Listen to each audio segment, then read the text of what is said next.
ARY digital کے drama serial سزاوار میں ہم دیکھتے ہیں کہ کس طرح سے مسکان کو طلاق دینے کے باوجود بھی رضا اس کو ابھی تک اپنی ملکیت سمجھتا ہے۔ حالانکہ اس کو طلاق دینے میں سراسر غلطی اس کے اپنے جذباتی ہونے کی ہے، لیکن وہ قصوروار ہر کسی کو ٹھہراتا ہے۔ اور جیسے ہی وہ دیکھتا ہے مسکان کو اشر کے ساتھ مال کے باہر ہنستا بولتا دیکھتے، اس کے تو تن بدن میں آگ لگ جاتی ہے اور وہ مدیحہ کی بات پر مزید بھڑک اٹھتا ہے کہ مسکان کو تو کوئی فرق ہی نہیں پڑا۔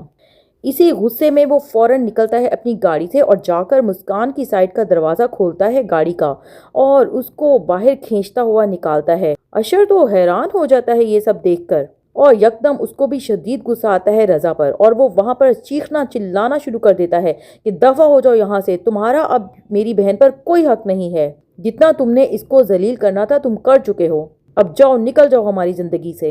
اور رضا اس کو خاموش کراتا ہے کہ مسکان میری بیوی ہے اور میں اپنی بیوی سے پوچھ کر رہوں گا کہ کیا اس کو کوئی فرق نہیں پڑا میرے سے محبت کے اتنے بلند بانگ دعوے کر کے،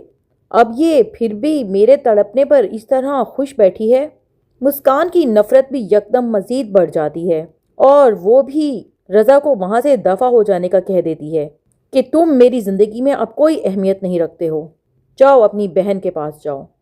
دوسری طرف مدیحہ اور سنبل اپنے پلان میں تو کامیاب ہو چکی ہیں، لیکن وہ شدید ڈر رہی ہیں کہ کہیں ان کا یہ پول کھل نہ جائے اور ان کا یہ پلان ان کے گلے کا توپ نہ بن جائے، اور نہ کہ انہیں جیل کی ہوا کھانی پڑے، کیونکہ بہرحال جرم تو ان کا بہت سنگین ہے۔ کسی پر عزت پہ حملہ کرنے کا جھوٹا الزام لگانا ناقابل معافی جرم گردانا جاتا ہے۔ سنبل کی ماں تو بہت زیادہ غصے میں مدیحہ کے گھر چلی جاتی ہے اور اس کے ماں باپ کو خوب سناتی ہے کہ آپ نے آخر مجھے بتانا بھی پسند نہیں کیا، میری بیٹی پر اتنا بڑا داغ لگ گیا، اب کون اس سے شادی کرے گا، آخر آپ لوگوں نے کیوں نہ جا کر اس لڑکے کے خلاف FIR درج کروائی۔ مدیحہ کے فادر بہت زیادہ کوشش کرتے ہیں کہ اس معاملے کو سنبھال لیں کہ تھانے لے کے جانا تو اپنی عزت کو بیچ بازار میں لٹکانے کے برابر ہے، روز ان سے تفتیش کی جائے گی اور معاملات کو شاید اخبارات میں اچھال دیا جائے اور عزت تو مزید خراب ہو جائے گی۔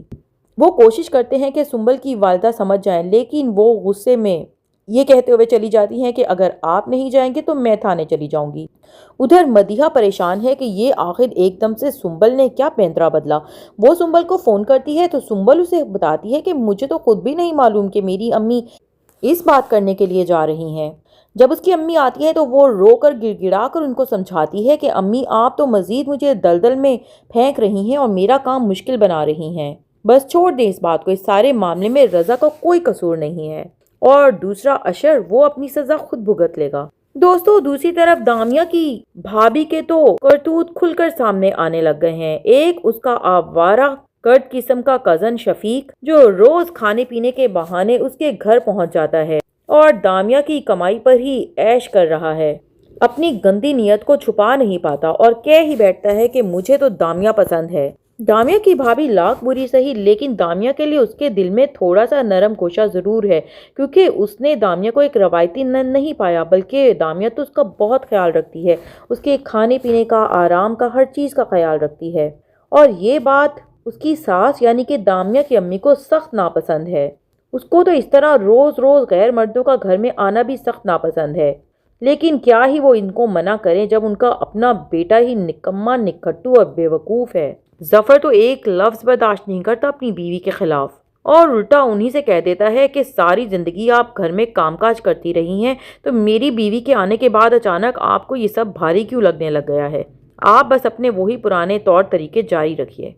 دوستو ادھر ہم دیکھتے ہیں کہ مسکان کے گھر والے بہت پریشان ہوتے ہیں مسکان کو لے کر اور چاہتے ہیں کہ ان کی بیٹی کی یہ اداسی جلد سے جلد دور کر دیں۔ اشر تو ابھی تک خود کو مجرم گردانتا ہے اور وہ پوری کوشش کرتا ہے کہ مسکان کی وہ پیاری سی مسکراہٹ یعنی مسکان واپس آ جائے۔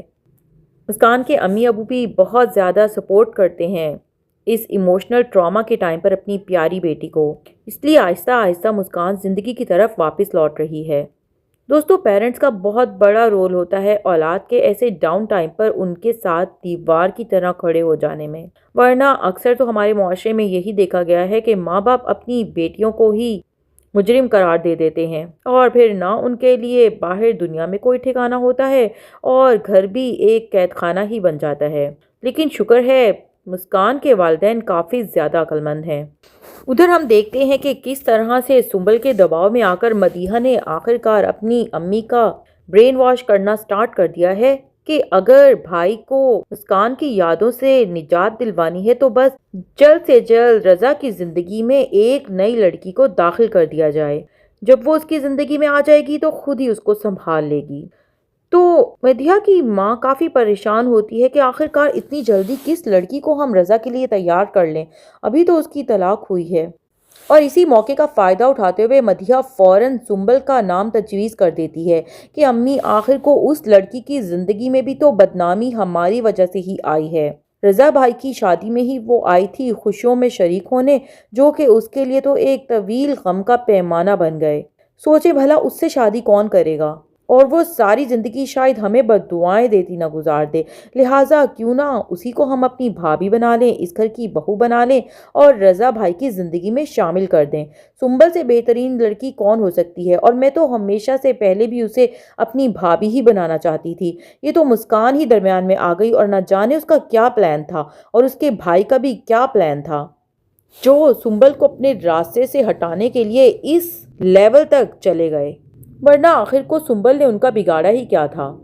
سلمیٰ بیگم بھی کافی حد تک کنوینس ہو جاتی ہے کہ واقعی بات تو مدیحہ کی بالکل ٹھیک ہے، اور شاید ان حالات میں سنبل ہی وہ بہترین لڑکی ہے جو اس گھر کی بہو بن سکے اور رضا کو بھی سنبھال لے، کیونکہ آخر کو دونوں کو تکلیف بھی تو ایک ہی گھرانے اور ایک ہی بندے سے ملی ہے۔